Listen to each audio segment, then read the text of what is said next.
Hi అండి, నమస్తే. నేను మీ శిరీష. వెల్కమ్ టు అలనాటి రుచులు. ఈరోజు మన ఛానల్లో వంకాయతో ఒక వెరైటీ చేశానండి. అది వంకాయ కూర. మనం గుత్తొంకాయ, నూనెంకాయ చేసుకుంటూ ఉంటాం కదా. సో అలానే ఇది కూడా టేస్ట్ చాలా బాగుంటుంది. సో వంకాయ అనగానే ఎవరికి నచ్చదంటూ ఎవరు ఉండరు. సో వీడియోలోకి వెళ్ళిపోదాం. సో ముందుగా నేను వంకాయలన్నీ ఇలాగా పొడుగ్గా కట్ చేసుకున్నాను. లేత వంకాయలు అయితే చాలా బాగుంటుంది టేస్ట్. సో ప్యాన్ పెట్టుకొని 2 దాల్చిన చెక్క, 2 స్పూన్స్ పచ్చిశనగపప్పు, 1 స్పూన్ మినపప్పు, 1/2 స్పూన్ మెంతులు, 1 స్పూన్ ధనియాలు, కారం మీ ఇష్టం అండి. కొంచెం లో ఫ్లేమ్లో పెట్టుకొని కొంచెం వాసన వచ్చే వరకు వేయించుకొని కలర్ మారాక ఎండు కొబ్బరి కూడా వేసుకుంటున్నాను. సో ఇలా వేగాలి కలర్ అంతా. సో అది చల్లారే ఈలోపు వంకాయల్ని వాడ్చుకుందాం. ఒక 2 స్పూన్స్ ఆయిల్ వేసుకొని, కొంచెం ఆవాలు వేసుకొని, ఎండుమిర్చి కూడా వేసుకొని, సన్నగా పొడుగ్గా కట్ చేసుకున్న వంకాయలను కూడా వేసుకొని ఫ్రై చేసుకోవాలి. కొంచెం కరివేపాకు, సాల్ట్, కర్రీకి సరిపడా సాల్ట్ వేసేసుకుంటున్నాను. వేసుకొని బాగా కలిపేసుకోవాలి. పసుపు కూడా వేసేసి బాగా వేయించుకోవాలి.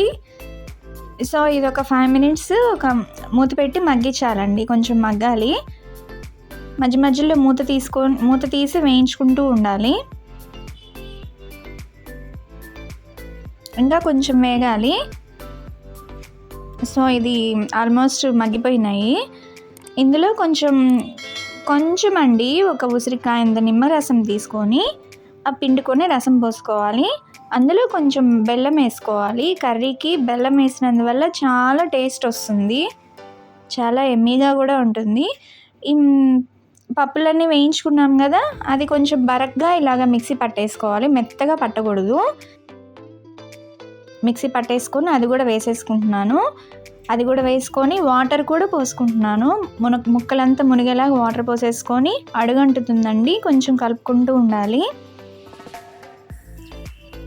సో మీడియం ఫ్లేమ్లో పెట్టుకొని మూత పెట్టేసి ఒక 2 మినిట్స్ మగ్గనివ్వాలండి.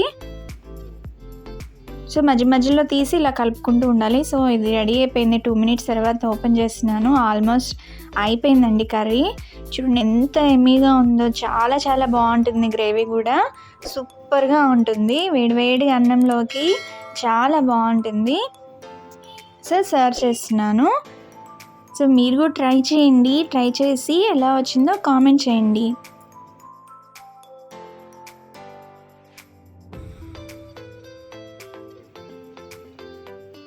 సో వీడియో నచ్చితే లైక్ చేయండి, షేర్ చేయండి, సబ్స్క్రైబ్ మాత్రం మర్చిపోవద్దండి. కొత్తగా చూసే వాళ్ళు బెల్ బటన్ మాత్రం నొక్కడం మర్చిపోవద్దు. Thank you for watching.